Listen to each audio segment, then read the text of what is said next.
The letter from the bank was cold and impersonal, printed on thick paper that felt heavy with the weight of my future. It used sterile legal terms like collateral, default, and liquidation. It took me 3 reads to fully comprehend what it was saying.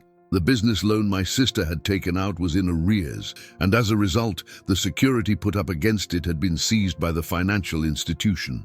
My entire inheritance, every last cent that my grandfather had left me, was gone. It had been absorbed by the bank to cover her failure, and just like that, the foundation of my life had been legally and irrevocably pulled out from under me. My grandfather's gift had been my one great hope. I worked a steady but modest job, lived in a small apartment, and was diligent about saving, but the dream of ever owning a home or having real financial security felt distant. The inheritance wasn't a king's ransom, but for me, it was everything. It was the tangible result of his love and his faith in me, a sum of money that promised freedom from the month-to-month anxiety I had always known. For the first time, I had a safety net, a concrete path toward a future I could build for myself, not just one I had to survive. My sister Jenna was the opposite of me in every conceivable way. Where I was cautious, she was reckless.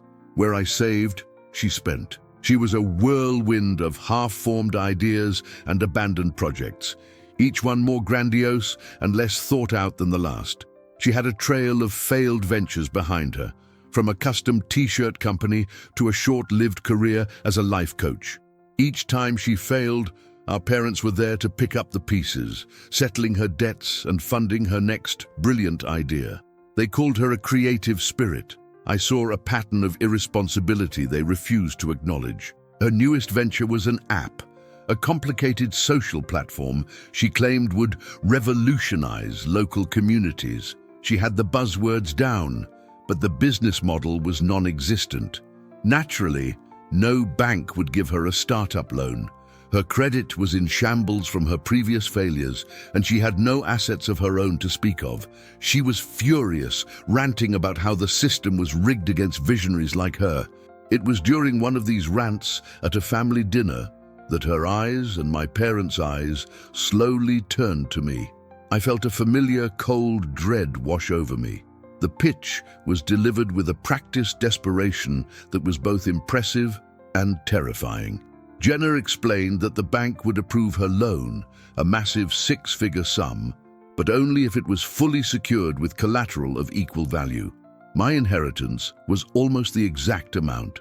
It was, she said with a tear in her eye, just a formality. My money would sit safely in a separate, untouched escrow account. It was just a show of faith for the bank.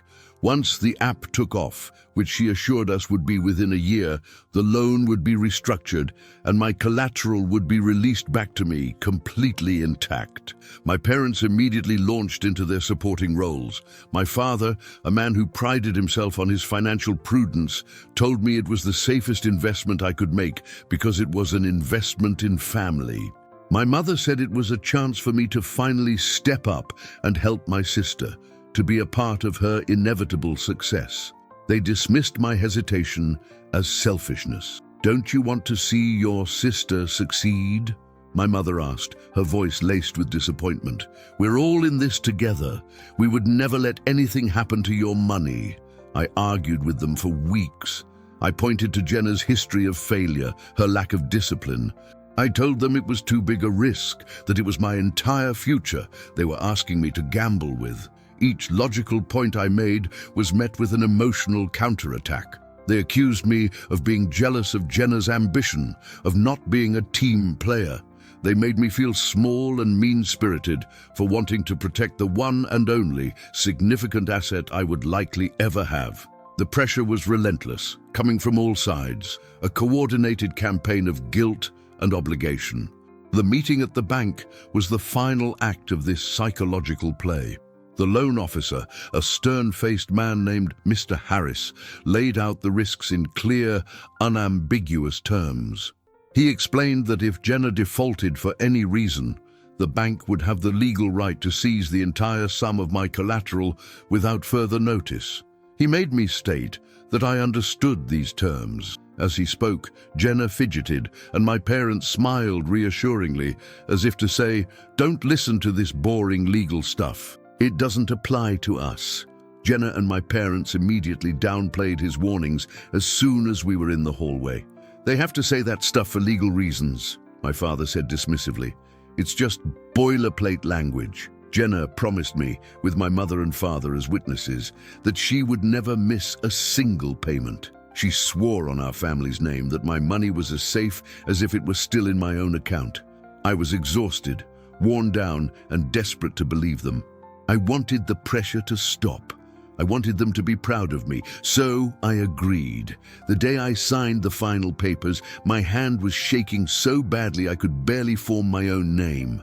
The act of legally tying my entire net worth to my sister's notoriously bad judgment felt like a profound violation of my own instincts, but my family celebrated it as a victory. They took us out to a fancy dinner to toast their new entrepreneur. I watched Jenna bask in their praise, already spending the money in her head, and felt a deep, unsettling sense of dread that I couldn't shake, no matter how much I tried to smile. For the first 4 months, everything seemed to be going perfectly. Jenna launched the app with a splashy party that I wasn't invited to because it was for investors and media only. She filled her social media with pictures of her new office, her team of young, trendy employees, and posts about crushing it in the tech world. My parents would forward me every positive mention, their messages glowing with pride. A part of me began to relax, to think that maybe, just maybe, I had been wrong to doubt her. The false hope began to feel real. I tried to get updates on the business, but Jenna was always vague. She'd use tech jargon and talk about user acquisition and engagement metrics, but she never offered any concrete financial details. When I asked to see a profit and loss statement, she laughed and said I wouldn't understand it. "Just trust me, it's going great," she'd say before changing the subject. "We're in the growth phase. Profit comes later." My parents would back her up, telling me to stop bothering her so she could focus on her work. The first official warning sign came in the form of a registered letter from the bank. It was a notice of a missed payment. My blood ran cold. I called Jenna immediately, my voice trembling with panic. She was surprisingly calm, almost bored. She said it was just a clerical error, a mix-up with the automatic payments, and that she had already sorted it out. "Don't worry so much," she said, her tone condescending. "I've got this." I called the bank, and they confirmed the payment had since been made. I told myself it was just a hiccup. A month later, another letter arrived. This time, it was for 2 missed payments. It mentioned that if the account was not brought current within 30 days, the loan would officially be in default. This time, when I called Jenna, she was annoyed. She claimed the bank was harassing her and that her accountants were handling it. She told me to stop opening her mail and to let her run her own business. When I told our parents, my father said he would talk to her and later assured me everything was fine. He said Jenna was just having some cash flow issues and that it was normal for a startup. The next few weeks were agonizing. I couldn't eat, I couldn't sleep. My entire future was hanging by a thread, and the people I had trusted were treating me like a nuisance. I started getting daily calls from the bank, which I forwarded to Jenna, who never answered. I left frantic voicemails for my parents, who told me I was overreacting and needed to have more faith. They were building a wall of denial around my sister, and I was on the outside, screaming into the void. My fear was being treated as an inconvenience. Then, the business abruptly folded. There was no slow decline. It was just gone. One day, Jenna posted a long, dramatic message on social media about the heartbreaking decision to shut down her company. She wrote about the volatile market and the challenges of being a female founder. It was a masterful performance of a tragic hero. My parents immediately rushed to her side, and the extended family flooded her with messages of support, praising her for her courage and for being brave enough to take a risk. No one mentioned the loan. No one mentioned my money. I found out my inheritance was gone from that cold, formal letter from the bank. There was no call from Jenna, no apology from my parents. I was just another creditor, and my loss was a piece of administrative cleanup. When I finally reached them, their home was a somber theater of grief for Jenna's lost dream. My own very real, very tangible loss was a footnote. My mother told me, "It's just money. We've lost a business that meant the world to your sister." When I finally confronted them, screaming and crying about how they had let this happen, they looked at me as if I were the one being unreasonable. "What did you want us to do?" my father asked, his voice cold. "The business failed. These things happen. We're all hurting right now." Jenna, with tears in her eyes, said she was sorry I had to get caught up in this and that she would pay me back one day when she got back on her feet. It was a hollow, meaningless promise, and we all knew it. The full extent of their betrayal didn't become clear until about a month later. I was deep in my own financial crisis, trying to figure out how to survive with no savings and a mountain of anxiety. A cousin called me, asking if I had heard the good news about Jenna. "What good news?" I asked. My cousin told me my parents had just given Jenna a significant amount of money from their own retirement savings for a fresh start. She was already planning a new business, an online boutique this time. That was the moment I understood. My inheritance hadn't been an investment in family. It had been an acceptable loss. They had gambled with my future, and when they lost, they simply moved on and placed a new bet with their own money. They protected Jenna, their favored child, from the consequences of her own actions, while I was left to be devoured by them. My financial ruin was the price of her clean slate. They had sacrificed my security to ensure she wouldn't have to face a single day of the hardship she had created. I realized the failure of the app business might have been the plan all along. It was a vehicle to secure a massive amount of cash from the bank, using my money as the key. She likely spent the loan on herself, on a lavish lifestyle disguised as business expenses, knowing that when it all came crashing down, my inheritance would cover the loss, and our parents would be there to fund her next chapter. I was the designated fall guy, the financial cushion for her recklessness, and our parents were the willing enablers. The injustice of it is breathtaking. Jenna faces no consequences. She is celebrated as a resilient entrepreneur who is bouncing back from a setback. Meanwhile, I am financially crippled. My dream of owning a home is gone. My sense of security has been shattered. I am back to square one, but worse, because now I am haunted by the knowledge of what my family is capable of. They didn't just stand by and watch me lose everything. They pushed me off the cliff and then helped my sister walk away from the wreckage without a scratch.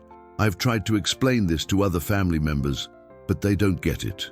They see a failed business and a family trying to support each other. They don't see the calculated nature of the sacrifice, the clear line drawn between the child who mattered and the child who didn't. My parents have framed their actions as love for both their children. They helped me by giving me a chance to support my sister, and they helped her by giving her a second chance. It's a twisted logic that protects them from their own cruelty. I'm now in a position where I have to rebuild my life from nothing, while my sister gets to launch another dream funded by the same people who watched my own dream die. They used my inheritance as a test run, a consequence-free experiment for Jenna. When it blew up, they just moved on to their own funds, having confirmed that Jenna's ambition was worth more than my entire future. The favoritism is so blatant, so financially ruinous, that I can barely process the reality of it. I've lost more than money. I've lost my family. The trust I had in them, the belief that they had my best interests at heart, is gone forever. It has been replaced by a cold, hard certainty that I am, and always have been, a secondary character in their story. My role was to support the star, and when I could no longer serve that purpose, I became disposable. This knowledge is a heavier burden than any financial debt. It's a bankruptcy of the soul. Every time I see my parents now, they are walking on eggshells. They avoid talking about money, and they avoid talking about Jenna's new business. Their guilt manifests as an awkward, suffocating silence. They want me to pretend it didn't happen, to simply absorb the loss and move on so that they can be comfortable again. They don't want to be reminded of the choice they made, the choice to sacrifice one child for the other. But I am a living reminder, and my presence makes them uncomfortable. Jenna, on the other hand, feels no guilt at all. She acts as if she is the true victim, the one who lost her business baby. She has a remarkable talent for reframing reality to suit her own narrative. In her version of events, she was the brave warrior, and I was just an unfortunate casualty of a battle she fought valiantly. She genuinely believes she is owed this second chance, that her dreams are inherently more valuable than my financial stability. Her entitlement is a fortress that no amount of reason or pain can penetrate. I'm posting this because I need to know if I'm crazy. Is this just a business deal gone wrong, as they all want me to believe? Or was this a deliberate, calculated act of financial abuse? My heart tells me it's the latter. The sequence of events is too perfect, too convenient for Jenna, and too catastrophic for me. The way they had their own money ready to deploy the second mine was gone.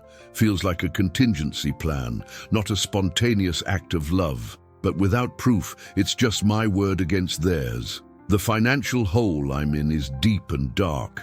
It will take me decades to save up what I lost, if I ever can. Every paycheck is a painful reminder of what I had and what was taken.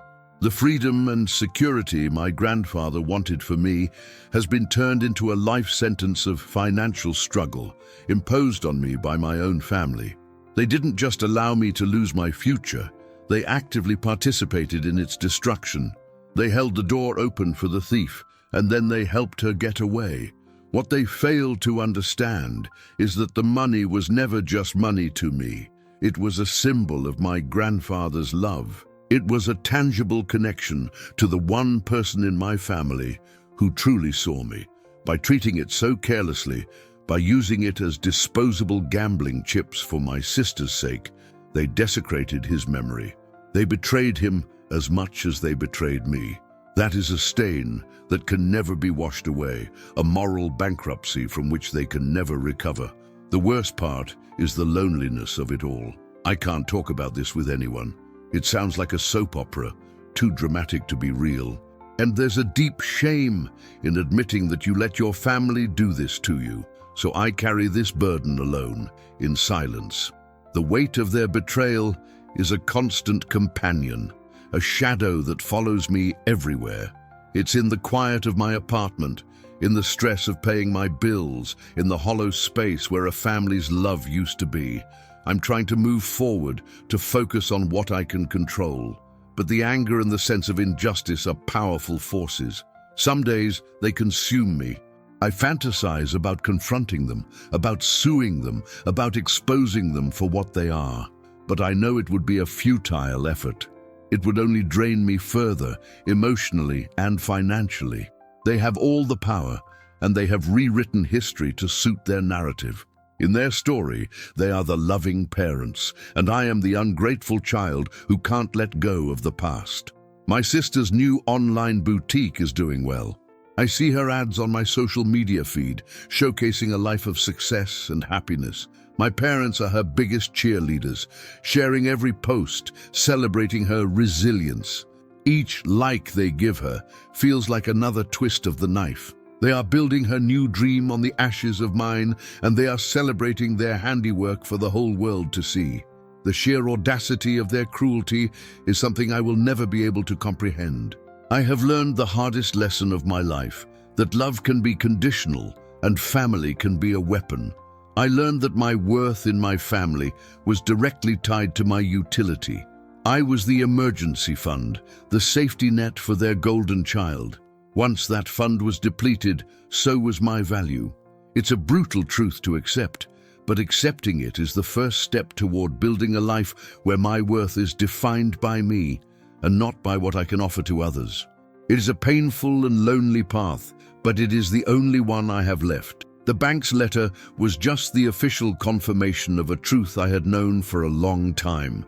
In the silent hierarchy of my family, I was not a priority. My security was negotiable. My future was expendable. The casual way they sacrificed me is what haunts me. It wasn't a difficult decision for them. It was a simple calculation. Jenna's wants outweighed my needs. And in the face of that cold, hard math, my life savings didn't stand a chance. It was just collateral in every sense of the word. My grandfather, a man who survived a war and built a life from nothing, always told me to protect my future because no one else would. I thought he was being cynical. I thought family was the one exception. Now I know he was speaking from a place of hard-won wisdom. He knew the world was a dangerous place, but I don't think he ever imagined that the biggest threat to the future he gave me would be his own daughter and his other grandchild. I failed to protect his gift, and that is a failure I will have to live with forever. I don't know if I will ever speak to them again. How do you have a relationship with people who see your ruin as an acceptable price for another's comfort? How do you look in the eyes of a sister who knowingly bankrupted you? How do you listen to the advice of parents who enabled it all? The foundation of our relationship has been obliterated. There is nothing left to rebuild upon, only the rubble of lies and a canyon of broken trust. The silence between us now feels permanent. I am sharing this story as a warning. Be careful who you trust, even if they share your blood. Guilt and obligation are powerful tools of manipulation. Do not ever, under any circumstances, allow yourself to be the collateral for someone else's dream, especially when they have a history of turning dreams into nightmares. Protect your future. Protect your security. Sometimes the people you are protecting it from are the ones who are supposed to be protecting you. It's a terrible, heartbreaking truth. The bank was just the instrument. My sister was the architect, and my parents were the engineers of my financial destruction. They worked together, whether consciously or not, to transfer my security to her. It was the ultimate act of family favoritism, a brutal redistribution of future prospects. She was deemed more worthy of a chance, so mine was taken away and given to her. I wasn't just left behind.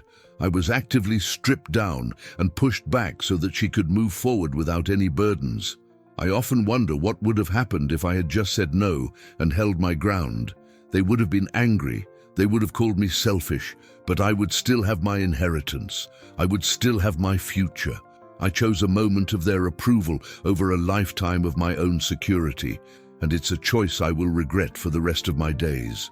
I let their definition of loyalty overwrite my own instinct for self-preservation, and I am paying an extraordinarily high price for that mistake. The final bitter irony is that Jenna's new business, the one funded by our parents after my own funds were seized, is also struggling. My cousin told me she's already in debt again. It seems my ruin was all for nothing. They sacrificed my future to give her a second chance, and she is squandering it just like she did the first time. The pattern continues. The only difference is that this time, the financial fallout will be on our parents. A part of me feels a dark sense of satisfaction at this, and the shame of that feeling is just another weight to carry. I am slowly picking up the pieces. I am working, saving what little I can, and trying to find a way to forgive myself for trusting them. Forgiving them is not on the table. Forgiveness requires remorse, and they have shown none. They are living in a reality they have constructed for themselves, a reality where their actions were justified. I am living in the reality they created for me, a reality of loss and hardship. We are worlds apart now, and there is no bridge that can span that chasm. Their treatment of me has a name: financial abuse. It's insidious because it's often disguised as help or family obligation. They used love as leverage and trust as a weapon. They didn't have to physically steal from me. They just had to manipulate me into giving it all away, willingly. Recognizing it for what it is, abuse, has been a small but crucial step in my own healing. It wasn't just a bad decision. It was a profound betrayal orchestrated by the people who were supposed to be my safe harbor. My goal now is simple: to be okay. Not to be rich, not to be successful, just to be okay. To reach a point where the anxiety doesn't wake me up at 3 a.m. To be able to look at my bank account without feeling a wave of panic and grief, to build a small, quiet life that is entirely my own, a life that no one can touch or take from me. It's a much smaller dream than the one I used to have, but it is a dream born of resilience, and that makes it infinitely more precious. So, I share this anonymous testimony. It's all I have left. The story of a daughter and a sister who was deemed expendable. The story of a family that valued ambition over integrity and favoritism over fairness. It is a quiet, ugly story, but it is mine. And by telling it, I reclaim a small piece of the power they took from me. It's a declaration that I am still here, that I survived their calculated sacrifice, and that my voice will not be erased, no matter how much they wish it would be. The inheritance is gone. My family is a memory, and my future is a blank page that I am too tired to write on. But in the act of sharing this, I feel a strange sense of peace. It's the peace that comes from finally speaking the truth, no matter how painful. The truth is that they gambled with my life, and I lost. But the game isn't over. I am still here, and I will find a way to rebuild, far from the wreckage they made of my past. They took my money, but I will not let them take the rest of my life.